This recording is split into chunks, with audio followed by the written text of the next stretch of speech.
El clan de la oscuridad ha sido tomado por sorpresa. Enemigos desconocidos han llegado para exterminar a todos sus miembros. El viejo líder sabe que la batalla ha sido perdida en este momento, pero no para siempre. Espera que el tiempo que fue su enemigo en este caso le sonríe un poco para regalarles a sus miembros los pasos necesarios para llegar al camino donde nadie está seguro, menos para los enemigos. Sin embargo, sabe que el sacrificio será para todos y la muerte será bienvenida en cualquier momento, por cualquier enemigo o criatura. Mazzoloni, el de garras que quebrantan, ha escuchado demasiado tarde al viento. El enemigo ha llegado y ha dispuesto a cobrar todas las vidas que encuentre. Sus cuerpos imponentes suponen una ventaja muy difícil de superar. Todos quienes ofrendaron y dieron valor a su palabra de hacerse uno, se han esfumado para llegar ante los dioses. Su espíritu pide venganza, y él sabe que su vida solo estará destinada para saciar esos gritos de agonía. Pero también reconoce que la noche que es su compañera pronto le dará la espalda, igual que lo hizo con estos intrusos. Ahora los sobrevivientes serán perseguidos tarde o temprano. Solo les enseñó algo a estos invasores. Les mostró que en ese gran territorio nadie está seguro y ellos no conocen a los habitantes de la oscuridad, que despertarán para saludarlos con marcada atención, porque el clan de la oscuridad es uno solo y todos se vuelven contra todos. Sobrevivirá el que disponga de la suerte de los dioses. Debe darles el tiempo suficiente a sus miembros para huir y avanzar sin descanso para llegar a la madre tierra. Sin embargo, pasar por el lugar donde se arrastran los hijos de Coatlicue será un ofrecimiento que ningún Acuatl desaprovechará, y varios quedarán como ofrenda para satisfacer a la gran diosa, madre de las serpientes. Solo espera que su hijo no sea uno de los elegidos. Chamani, su heredero, debe demostrar inteligencia y determinación para guiar al grupo defendiéndolo de las criaturas que habitan en la noche, y el olor inconfundible a sangre y a carne enloquecerá a todos. Sabe que en ese camino cavernoso, algunos de ellos quedarán en el camino para satisfacer el hambre de las Coatl, y pocos sobrevivirán. Por ello los ancianos flanquean a las mujeres y a los pequeños. Chamani, el primer hijo varón del gran Mazzoloni, va guiado por los ancianos, quienes le indican la ruta más segura. La oscuridad de la interminable cueva y el agua que escurre vigorosa no les permiten escuchar nada, porque hay algo ahí esperando. De pronto, alguien grita ¡Cuatl! ¡Cuatl! Y un anciano es arrastrado y envuelto rápidamente por una gruesa y enorme tira reticulada que, sin perder tiempo, abraza lo más que puede para sofocar, quebranta y asfixia, sin detenerse. Su fuerza es inigualable.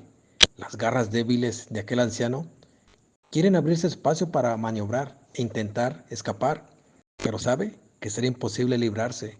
En la oscuridad solo se observan destellos de sus enormes cuchillos, que amenazan a los que osen entrometerse con su presa, a menos que también quieran quedarse ahí. Los demás se acercan para intentar rescatarlo de ese abrazo mortal, pero sus esfuerzos se ven limitados, porque esta criatura lanza dentelladas que atinan mortalmente, y pronto a los que incrustó sus colmillos quedan presos de movilidad hasta que caen paralizados. Además de ese abrazo mortal de sus enormes fauces, se destacan unos estiletes que atraviesan casi todos los cuerpos que logren morder. Inyectan un veneno poderoso que en cuestión de minutos se irradia a todo el cuerpo, volviéndolo casi una roca, áspera y muy fría. Después produce una hinchazón increíble y la carne toma otra cualidad, haciéndola bastante blanda y apetecible. Se puede decir que la Quatl cocina sus propios alimentos. Los ancianos saben que deben dar tiempo y espacio para que los demás avancen. Es un sacrificio para Coatlicue, quien reclama una ofrenda para sus hijas, y todos lo saben. Chamán entre la oscuridad sabe que quien ataca es una de las hijas de Coatlicue, una de las que en su momento sirvieron como guardianes de su santuario, pero ahora sabe que el tributo por pasar es inevitable. Sin embargo, sabe que en cualquier momento y lugar pueden ser atacados por otras más. Atum, el generoso amigo de Mazzoloni, gruñe furioso y se adelanta para abrazar la muerte y el acercamiento con sus dioses. Espera que si hay otra serpiente Otra cuatl, él sea la carnada para permitir el paso y la vida de los demás. Sabe que la vida continúa para otros y su muerte servirá de pago por todos ellos. Astla, el antes poderoso guardián del clan de la oscuridad, quien fue atrapado por la gigantesca cuatl, ya no le queda mucho tiempo para entregar su vida. Quizás en sus mejores tiempos hubiera podido resistir un poco más, pero el resultado sería el mismo. La cuatl ha conseguido su alimento. Esta es una de las más poderosas que cuidan el paso escondido para llegar a la madre tierra. Pero no son las únicas, y no solo su abrazo es mortal, también de su boca sale la muerte. Ha conseguido alimento, mucho más de lo que esperaba. Poco a poco expande su enorme hocico y comienza a engullir a su presa por la cabeza, que está a su disposición.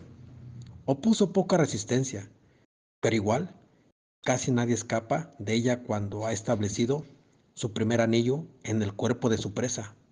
Después, hambrienta y voraz, sigue con otro más, quien fue inundado con su poderoso veneno. Todavía la espuma sale del hocico de Tlale, que yace con los brazos crispados esperando la muerte y el adiós del dolor. Después de devorar a dos de sus presas, descansa sobre otras dos, que inertes esperan su turno. Yamani, mientras tanto, aprovecha que Atum se adelantó para distraer a las que salgan, y pronto sus gruñidos de este fiel amigo del líder son apagados por otra cuatl, mientras que los demás caminan rápido entre la oscuridad, sabiendo que en cualquier momento pueden disponer de su vida, los guardianes del camino. Sin embargo, nada ocurre por un tiempo. Parece que están a punto de salir de ese túnel mortal. Todos respiran aliviados, porque transcurre el tiempo y no han tenido ataques. Sin embargo, el golpeteo de las aguas en las rocas y arrastre de las piedras no les permite escuchar ni prevenir ataques. Mientras tanto, Chrisback, todavía sorprendido al ver a sus miembros liquidados, en ese momento dudó de que todo fuera tan fácil como parecía. Por los informes de sus miembros, esta pequeña subespecie de bestias semejantes a ellos no representaban peligro, a menos que los tomaran desprevenidos en emboscadas. Sin embargo, comprobó que en ese territorio virgen había enemigos mortales para ellos. Lo malo, que solo se mostraban los más débiles y los oponentes más fuertes y mortales yacían en la oscuridad para tomarlos desprevenidos. Quizás los estaban esperando. En ese momento la claridad comenzaba a aparecer. No les daría tiempo de avanzar más. Sin embargo, debía mantener la cabeza fría, a menos que esta dura lección de confiarse no fuera aprendida y perdiera más elementos, inclusive su vida. Aunque le molestaba terriblemente no acabar con este adversario, que lo había retado abiertamente, seguramente estaría escondido en cualquier lugar y no consideraba encontrarlo porque las ratas y los cobardes solo atacan cuando no tienen la posibilidad de ser atrapados ni vistos, aunque este maldito fuera bastante letal en corto tiempo, lo que le obligaba a ser precavido. No dejaría pasar este hecho para matar lentamente a este intrépido enemigo, que sería su objetivo prioritario en ese momento. Pero primero tendrían que reconocer el terreno, porque eso los puso en desventaja, tanta que fue acribillada la mitad de sus miembros. Tardarían algo de tiempo para conocer el lugar, pero era necesario. Así que se dispuso a revisar a sus muertos. Observó detenidamente los cuerpos que tenían grandes y profundos hoyos en los costados, destrozados de las nucas y de sus estómagos. Su muerte no fue menos sangrienta de la que les brindó a sus enemigos, pero no se imaginaba la forma, el tamaño y la fortaleza de este depredador, pero sí era bastante astuto, demasiado.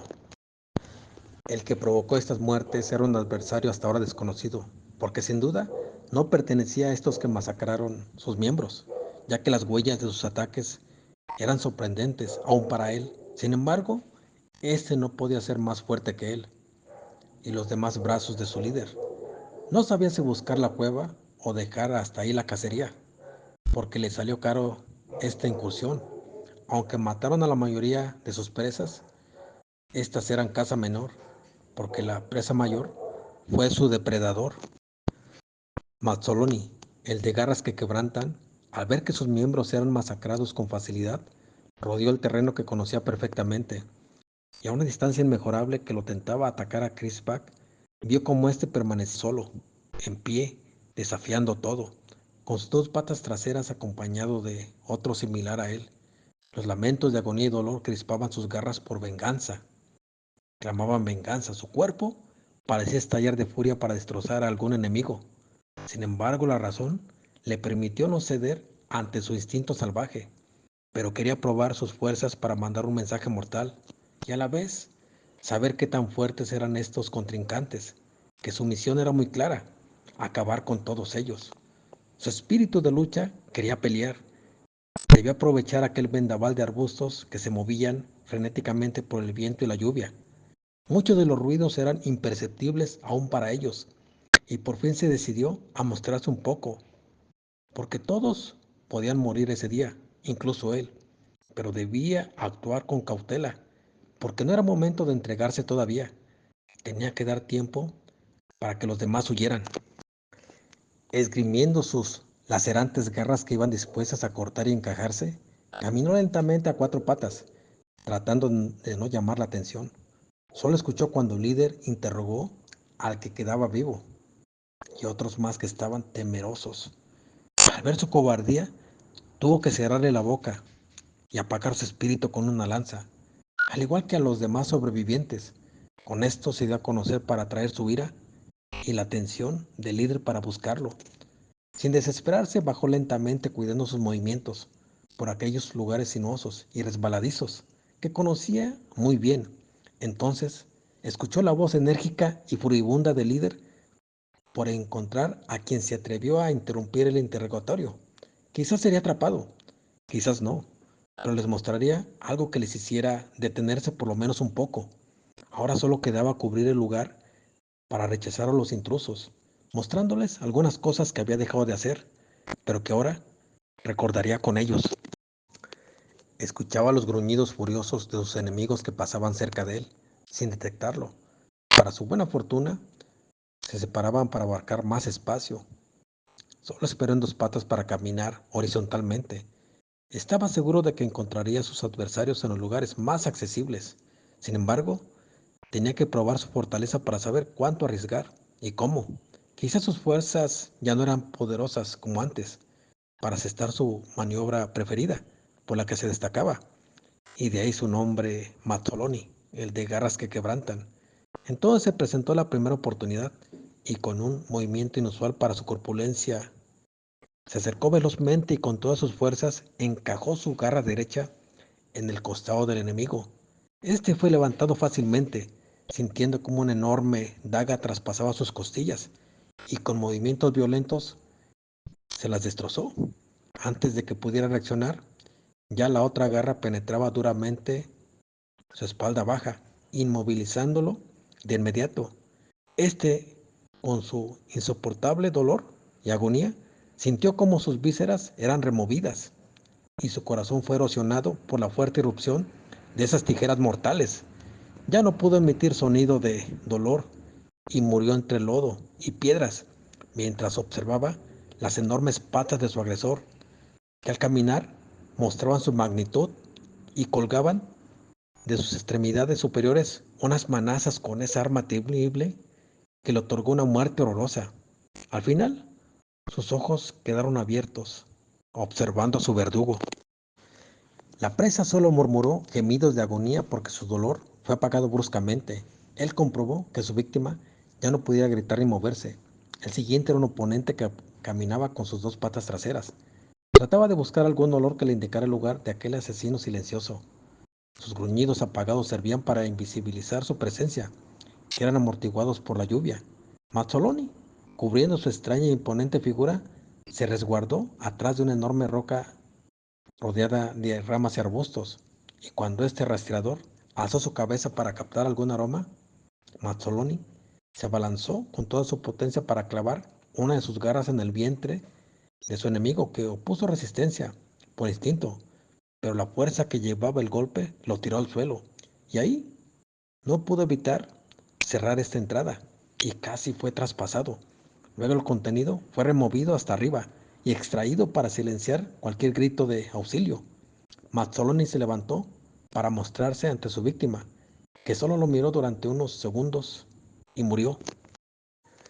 Supo que aún conserva la virtud que lo hizo hacerse merecedor de su nombre. Sus garras aún recuerdan atravesar las pieles más gruesas y sigilosamente camina entre las sombras, mientras la lluvia cae sin cesar, callando cualquier murmullo de dolor, de guerra o de auxilio, mientras que sus acechadores caminan imponentes, buscándolo, pero él se acerca acompañado de sus deseos entrañables e irresistibles de venganza. Sabe que enfrentarlos frente a frente podría causarle la muerte o alguna herida mortal o el tiempo suficiente para que los demás lleguen para terminarlo. Hace su recorrido sabiendo los puntos en donde se encuentran sus enemigos, que buscan las partes más seguras para atacar, ignorando o desconociendo lo que todo cazador y presa hace, meterse en los lugares más difíciles para ser encontrado o alcanzado. Y uno a uno sus poderosas garras atraviesan violentamente pechos y costados para silenciarlos en primera instancia, removiendo las partes principales de movimiento. Luego inserta sus garras en el cuello para finalizar su carta de presentación. Su sorpresivo ataque no da tiempo a ninguna defensa y solo permite algunos pequeños murmullos de despedida. En algunos oponentes tiene que caerles desde arriba, encajando sus armas predilectas hasta el fondo. Algunos tratan de defenderse por instinto, pero sus armas están disminuidas ya, casi en su totalidad. A pesar de ello, algunos manotazos y movimientos violentos para quitárselos de encima le hacen conocer su fortaleza todavía. Sin embargo, él trabaja en sus nucas para erosionarlas por completo, hasta casi desprenderles la cabeza. Por último, le gana el orgullo y se atreve a medir su fuerza con Raduk, quien lo ve llegar, y no puede evitar mirarlo con sorpresa y admiración, porque no ha pasado por su mente encontrarse una bestia de este tipo, muy diferente a las demás. Los dos se miran por un momento de frente, sorprendidos y admirados, y se abalanzan sin más opción que matar o morir. Los enormes cuerpos chocan en el aire. Las cuatro poderosas extremidades superiores tratan de hacer el mayor daño posible o asirse del contrario para no dejarlo escapar. El enorme hocico de Radok trata de atrapar al de Mazzoloni, el cual es más pequeño. Sin embargo, sus intenciones se ven frustradas cuando siente que ha sido cortado en todo el cuerpo por esas filosas navajas que le infligen un daño y dolor incesante, pero ya no es momento de retroceder y trata de tirar al contrario, esforzándose al máximo. Lo consigue con cierta facilidad, además de que sus fauces tratan de destrozar el cuello del enemigo, pero este es demasiado grueso y áspero para permitir la entrada a esos enormes colmillos. Sin embargo, ha descuidado esas poderosas navajas que hacen su trabajo en su pecho y estómago. A pesar de sentir que ha sido abierto de estas partes, tira con todas sus enormes garras, intentando dañar y sobrevivir, porque siente cómo su sangre comienza a fluir. Sin embargo, aún tiene fuerzas para aprisionar al enemigo en el suelo y tratar de mordisquear su cara violentamente. Pero el enemigo es demasiado fuerte. Su piel parece impenetrable y es inmune al dolor, porque ha clavado sus garras y este no cambia de estrategia. Al contrario, como que lo deja hacer a placer. Esto lo desconcierta, porque de pronto este extraño enemigo comienza a reír. ¿Es todo lo que puedes hacerme, extraño? Pensé por un momento que podrías haberme lastimado un poco, pero no tienes la voluntad ni la fuerza para matar a garras que quebrantan. Te dejaré vivir para que le hables de mí a los tuyos. Yo ya no podré hablarles de ti, porque muchos de nosotros nos mandaron con los dioses, pero solo dejaremos de vernos un tiempo, porque después vendré por ti, para que hagas tu último viaje. Malherido, Radok entre penumbras lo observa alejarse. Se siente desfallecer por el dolor y la pérdida de sangre. Sin embargo, no concibe haberse encontrado por primera vez a una bestia de este tipo. Y quizás sea la última vez que lo haga.